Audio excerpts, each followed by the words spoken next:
एक विवस्वान सूर्य नाम के राजा थे। वो चाहते थे घर में बेटा हो जाए। वशिष्ठ जी को पुरोहित बना करके उन्होंने मित्रा वरुण नाम का यज्ञ कराया, लेकिन इनकी जो पत्नी चाहती थी वो घर में बेटी हो, वो बेटा नहीं चाहती थी, वो चाहती थी घर में बेटी हो जाए। तो ब्राह्मणों से कहा, महाराज आप मंत्र बदल दो। ब्राह्मणों को धन दिया तो लोभ में आकर के ब्राह्मणों ने मंत्र बदल दी। मेरा ब्राह्मणों से भी अनुरोध, लोभ में आकर के कभी भी किसी यजमान का काम नहीं बिगाड़ना चाहिए। जो दे रहा है प्रेम से, और एक विश्वास और करो भगवान पर, इसी यजमान के द्वारा वो पूर्ति करा देंगे, पर अपना काम तो सही से करो। इन्होंने मंत्र बदले, घर में होना था बेटा, घर में हो गई बेटी। तभी अपने गुरुजी के पास में गए, गुरुजी ये क्या हो गया? गुरुजी ने कहा, महाराज ब्राह्मणों के वजह से यह दोष हो गया है, उन्होंने मंत्र बदल दिए, पर चिंता मत कर, हम एक मंत्र जानते हैं, ये जो सामने तुम्हारे बेटी है इसी को बेटा बना देते। तो बेटा बना दिया।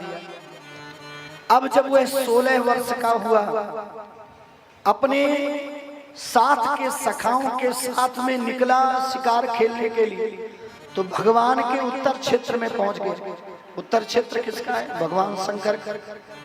और जैसे ही वहां पर पहुंचा, फिर लड़के से लड़की हो गया। बोलो जय श्री कृष्ण। कारण क्या है? एक बार पार्वती जी ने कहा, सबके घर अच्छे अच्छे दिखाई दे रहे हैं, आपका तो कोई घर नहीं है, तो कम से कम एक घर तो हमारे लिए बना दो। भोले बाबा ने कहा, आज तक किसी ने ऐसा घर नहीं बनाया होगा, ऐसा घर बना के देंगे। मालूम है भोले बाबा ने कैसा घर बनाया? पूरा घर सोने का बना दिया भोले बाबा। अब गृह प्रवेश का नंबर आया, तो विचार हुआ इस समय सबसे योग्य ब्राह्मण कौन है? बोले रावण है। तो रावण को बुलाया गया, चलो पंडित जी गृह प्रवेश करा दो। रावण ने अच्छी प्रकार से गृह प्रवेश कराया।